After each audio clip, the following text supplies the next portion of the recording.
Welcome to Torn, the only podcast committed to exposing the truth about the child welfare system and its devastating impact on families of color, told from the perspective of your hosts, Sonia Johnson and Classie Colinet, two defense attorneys who have over 15 years of experience working in the child welfare system.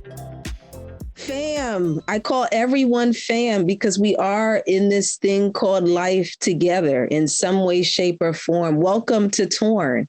This is a podcast focused on helping families as well as helping advocates in the system, regardless of what your role is, whether you work for the Child Welfare Agency, whether you are working on behalf of parents and families, whether you are working on behalf of a local nonprofit that is assisting families. We want to help support you. We want to help uncover the truths behind the child welfare system that we have discovered. And we also want you to leave each of these episodes with information about how you can support families if you are an advocate in the system, and how you can empower yourself if you are a family member, a parent, a caregiver involved in this system. Please stay tuned. This is going to be, I hope you think it's going to be great. I know for a fact that you will walk away with information as well as new tips that you can put in your toolbox, and an understanding as to how you can empower yourself, as well as how you can empower families involved in the child welfare system. So today I have the great fortune and the pleasure of introducing my sister in the law, Sonia Johnson, who is my co-host for Torn. We are here and we are so very happy to be here. My name is Classie Colinet. And Sonia, I want you to say hello to all of our listeners, our fam.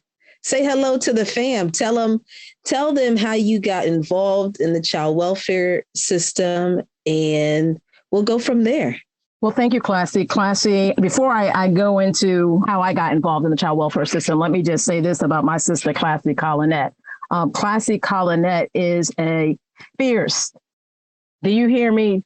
Fierce advocate for families. I have had the privilege of knowing Classie for about 6, maybe 7 years now. I've seen her in the courtroom. We've been on the same side of the verses. And let me tell you, I'm happiest when we are on the same side of the verses, because I do not like when we are opposed to each other in the few opportunities that we've had. We were adversaries to one another, but she is a fierce family advocate. And I've learned so much from my sister. We have been talking for a long time about this podcast. And we are just excited that we have the opportunity to launch it today. So why did we start this podcast? We started this podcast because we were tired of seeing Black and brown families torn apart by the child welfare system. And as women of color, we felt that we had to do something about the devastation that is being forged against families of color. And so we hope that you will tune in and join us for this podcast as we share the insights that we have gained over our years of experience in the welfare system. Classie, why did we start, from your own vantage point, why did we start this podcast? Sonia, you hit it right on the nail. We were tired of watching families that look like us, families that look like our families, and families that are also brown, right? Because I know you and myself were both Black women, but we also have watched brown families, and that encapsulates a lot of different racial and ethnic backgrounds. But we've watched Brown and Black families go through devastating and experience devastating consequences in this child welfare system. And Sonia, you and I, we really wanted to start this podcast because we wanted to bring to light the issues that we see on a day-to-day basis. We also just wanted to give voice to families who are often voiceless when they come into a courtroom focused on a child welfare case. And we also wanted to let advocates know, regardless of what their position is, we wanted to tell them and give them some suggestions about what they could do to help families as opposed to hurting families.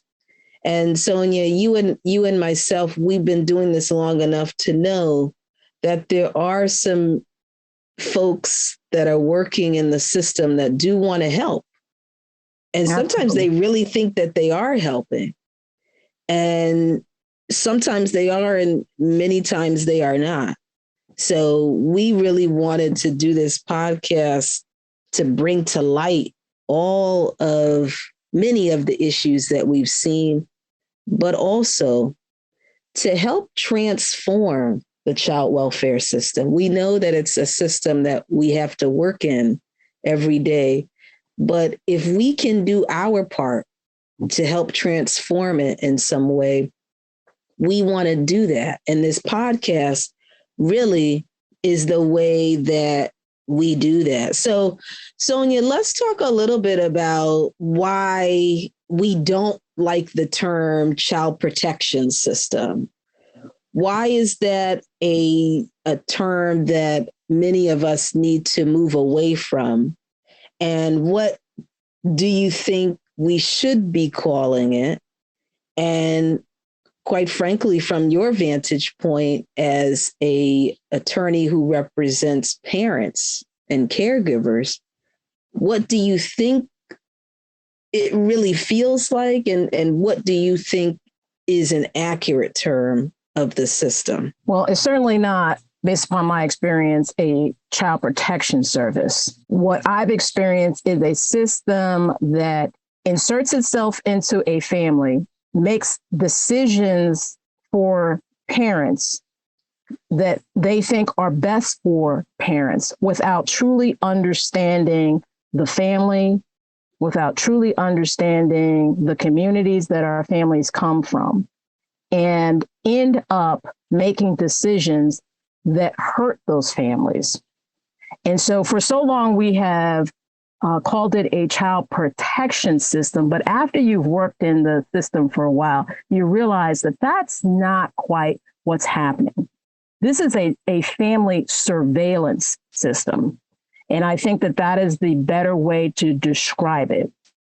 One of the things that really shocked me when I started doing this work is when you think of protection, when you think of, a welfare system, you think that as a family that's going through something, that there's an agency or a government entity that will actually provide support in the areas that the family needs help in. But what we often find is that a caseworker or a judge will require a family to engage in services that really don't address the needs of the family. And then it becomes about compliance. It becomes about, well, you didn't go here and you didn't do this and you haven't shown enough progress here. And so those judgment calls, those decisions then become detrimental to the family because the consequences for not doing those things, the consequences for not jumping through those hoops can be devastating, can end with a family being torn apart. And so, Sonia, could you go into maybe one or two quick examples of what the services or obligations that a parent may be asked to fulfill by order of the court in these types of cases? Because we know that there's some fam listening that may not have ever handled one of these cases, may not have ever been involved in these cases. And so I want to shed a little light about what exactly you're talking about when you say jump through hoops. Could you give us two quick examples and tell us what that's looked like? You and I know that every family that comes into child welfare, into this system, is going to be ordered to take parenting classes. Haven't had a case yet. No matter what the issue is, whether it's homelessness, whether it's substance abuse, whether it's mental health, every parent is ordered to take parenting classes. And I remember when I first started doing this work, I thought to myself, well, what is that? Like, and why does everybody need a parenting class? You know, you and I both know that there is no perfect way to parent. There's no instruction on how to parent. So what is this thing called parenting? And, you know, a lot of our clients have been offended, as they rightly would be, because why are you telling me how to parent my child? That's not the issue. I don't have that issue. But if a judge orders it, parent generally has to complete it if they want to be in a position to get their children back, particularly if their children have been taken into state custody. And so that's just that's one example. Another example would be something called individual counseling. I think every case that I can think of, there is a recommendation that a parent or the parents engage in individual counseling. So there was something that brought you to the attention of child welfare, but child welfare is going to try and fix every issue you have in your life before you're able to get your children back. And you've seen this, Classie. I don't know if you recall, we had a case together. It was a case that involved, really, the family was homeless. It was a mother and a father. They had, I think, about 4 children. And you and I defended against a removal hearing. And the state was trying to make bug bites look like some kind of abuse. Do you remember that case, Classie? I do. Yes. You know, and so do you mind sharing a little bit more about that case? Because I think that's what those are the type of cases that kind of really illustrate the issues that you and I are trying to highlight here in terms of why this is not really a child protection system, but more of a child surveillance system. Right. Yeah. So, Sonia, just to pick up where you left off, again, the family that we represented in the case that we're speaking about, we know for a fact that, and you and I both have children, at some point in our own children's lives, they have had bug bites of some kind on their legs or perhaps on some part of their body. It's inevitable. Kids get bit by bugs. It just happens. That's life. And what we also know is, unfortunately, because our clients in that particular case were homeless, so of course that means they did not have the financial resources that many of us involved in these cases have, including ourselves. They were being surveilled, like you said, family surveillance system, surveilled much more closely than, say, a family in the suburbs may be looked at, if at all. We tend to, there's this tendency, it's a very interesting phenomenon, but just think, Sonia, do we ever ask people in the suburbs or people in nice neighborhoods what kind of parenting style they use? Do we even dare ask them what kind of discipline they use? We just typically don't bother people with resources. That's true. If you have a 3-bedroom house with a 2-car garage and you live in a nice neighborhood, chances are most people from the Child Welfare Agency aren't going to ask you anything. And in fact, if anyone tries to insinuate that perhaps you're doing something wrong because of where you live, because of your zip code, most people are going to assume that there's nothing wrong happening in your house with respect to your parenting style. So our clients, specifically this family that we assisted that was homeless, they were being looked at much more closely than many of the families in our neighborhoods would be looked at. They also were being asked to do things that were unrelated, to do tasks and engage in services that were unrelated to their issue. And their issue, Sonia, was homelessness. Right. And that's the thing that was so crazy, because the state, and let's just back up and say that when children are homeless, the state will step in and provide resource care, and not saying that that's not appropriate, because certainly we don't want children on the street. But the focus became the parents and what they had done wrong, and how are they at fault for the predicament that they were in. And beyond that, looking at them as if they have perpetrated some act of abuse against their children. And so that's what the caseworker was really trying to turn the case around to be. Because as we said, every mark and scar on a child's body became suspicious. And we had to fight to say, hey, listen, this is not abuse, this is a bug bite.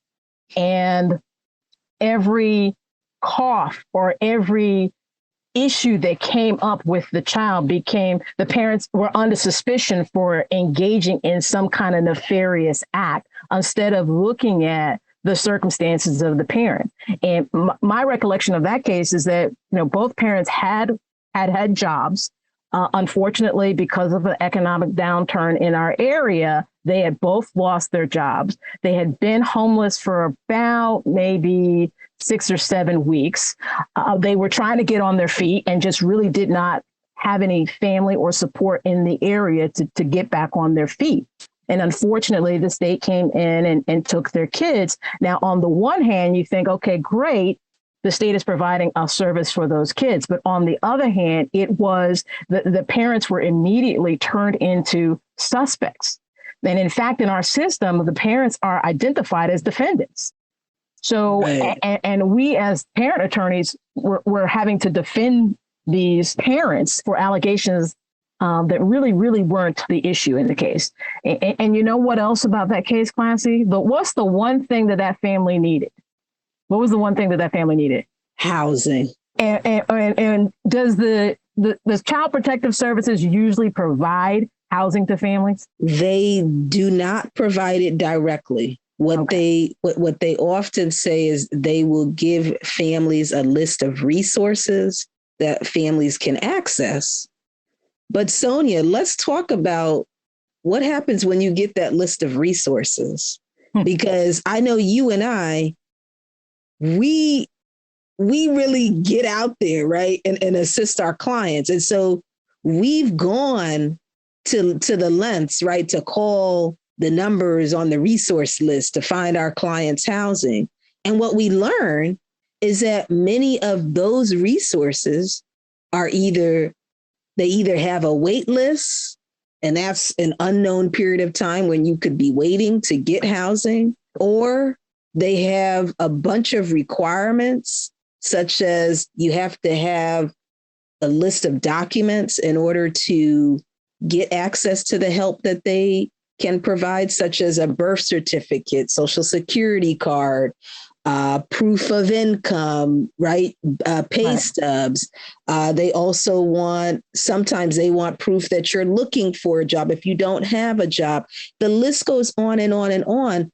But Sonia, let's talk about, how does a homeless family keep their documents? Where can they keep those documents? If you are boots on the ground trying to find a job on a day-to-day basis and you don't have a home, where are you keeping all these documents? Exactly. It's nearly impossible. Exactly. And I mean, those are the problems that our clients run up against. A system that is demanding them in many instances to kind of find their own solutions without really providing workable solutions. And so just as you said, yeah, if you're homeless and you're looking for housing, you've got to be able to have pay stubs. You've got to be able to demonstrate, and provide the information that landlords are looking for. I mean, that to me was the shocker, that case, that the division or that the Child Protective Agency that we work with in our state doesn't provide housing. And so often that is a huge need. And so when you think about child protective services, it seems to me pretty basic that if one of the needs is housing, that a agency that is orchestrated and is built upon and is put out there as one that provides for the welfare of children, housing would be basic, but they don't provide housing. They don't. And Sonia, what does this look like when we have the Adoption and Safe Families Act timeframe? So the Adoption and Safe Families Act is a federal law that requires that child welfare agencies, with limited exceptions, must file for termination of parental rights for children who remain in foster care for at least 15 of the previous 22 months. Right, so a family that's homeless, they only have a small window to locate housing.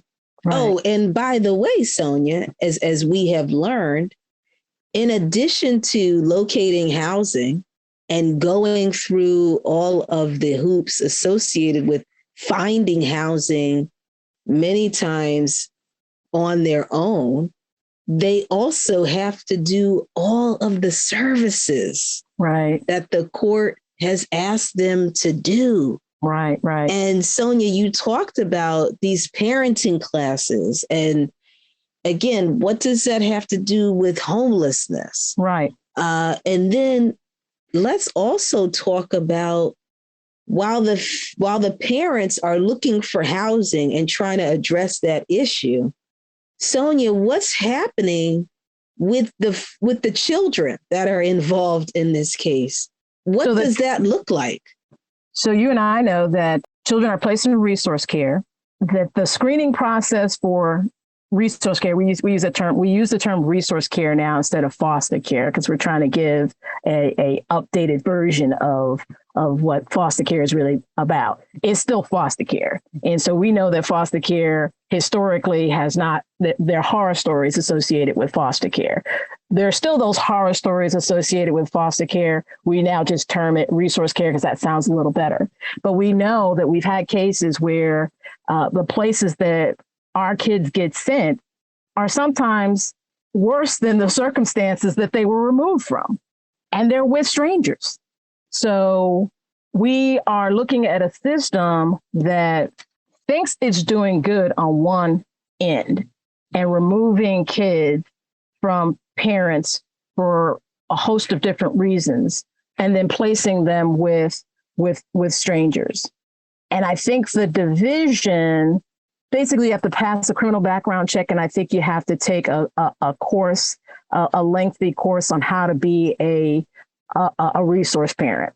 But that's it. There's no psychological, there's no, is this a good fit? It's really whether or not where you're located, where the child's located, and the exigent circumstances. There is this notion that the state will try and place children as few times as possible. So the hope is that when a child is removed from the home, that they are placed in a forever home.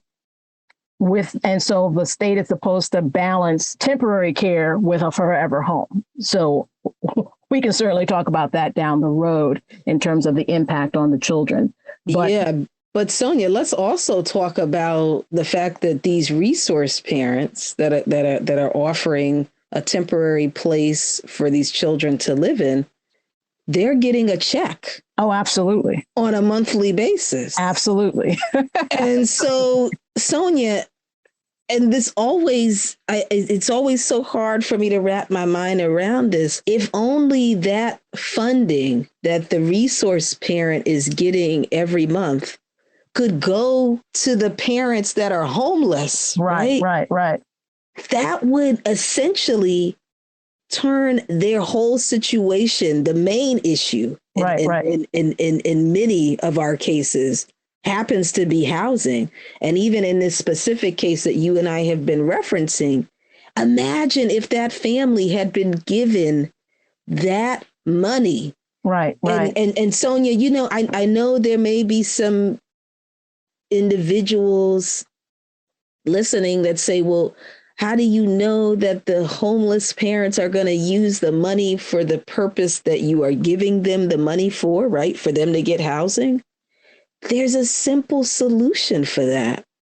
The Child Welfare Agency can give the funding directly to a landlord that has been identified. Absolutely. So that we know, okay, this family is going to get, right, for as long as it takes. And many of our cases are open for more than 12 months. So you will give that stipend to that landlord that has an available space for this family, a monthly check for at least 12 months to help these parents get on their feet, right? Alleviate this housing issue. Imagine if we did that for every family that needed housing or needed, you know, something else. And that just sounds too much like right. You and I both know that there is this program called Keeping Families Together. It provides housing and it also provides wraparound services. So if our family, let's say a parent needs substance abuse counseling or mental health counseling, it provides those wraparound services while providing housing as well. You and I know that a fair percentage of our cases with that kind of service would do wonders for our client. But we also know that there are so few of those services around. And I don't know why. I don't know why we don't have more. They're called KFT slots. I don't know why we don't have more KFT slots, because that would address the problem for a lot of our clients. And so you're onto something. You're onto something. So we're in a system where they rather pay for resource care than actually provide the kind of help that our clients need. Right. Well, we also know what works, because we know that families who get that KFT slot generally tend to do better and go on and never enter the child welfare system again. So why is it that we don't have more KFT slots? Why is it that as parent attorneys have to, try and race each other to the finish line to try and get KFT slots for our clients? But right. Classie, let's go back to ASPA for just a second. And ASPA stands for the Adoption Safe Families Act. Thank you. I forgot it. No worries. So some of our clients do have substance abuse problems. Can you just talk a little bit about how ASPA works, particularly with clients who have substance abuse problems and that time frame? I think the actual statute says 15 to 22 months, a child being in resource care for 15 to 22 months. I think in our practice, though, I certainly tell my clients, you got about 12 months to turn the ship around, because that's when the child welfare agencies will start looking at other alternatives other than reunification with the parent. But can you just talk about, based upon your experience, how ASPA works, particularly that kind of timeline, when you're talking about a parent that has a substance abuse problem? Yeah, Sonia, that is something that we're definitely going to talk more in depth about. We will jump into that for our next episode. Before we sign off for this episode, we want to thank each and every one of our listeners for tuning in. And we do want to give you some helpful tips and solutions. One of our first tips is, if you're dealing with a child welfare case, a case involving a child welfare agency, do yourself a favor and seek legal assistance immediately. And Sonia, do you have another tip for our listeners as we wrap up this episode? For our practitioners, build rapport with your clients. It's so important to build rapport with your clients and to establish a cooperative team relationship with your client and educate your client about the timelines as soon as possible. And finally, if I had to give one final golden tip, listen to this podcast. Yes, yes. Please continue to listen to this podcast every week. If you have any questions or you want to collaborate with us or you want to share your story with us, please do that. You can email us at tornwithc&s@gmail.com. Again, that's torn with, then the letter C, then the word and and the letter S @gmail.com. And please also be sure to connect with us on social media. And of course, you can continue to listen to us on the platform that you regularly use on a weekly basis. The opinions and views expressed on this podcast are those of its hosts and guests and represent our own lived experience. The views and opinions expressed do not reflect those of any agency or organization with which we may be associated.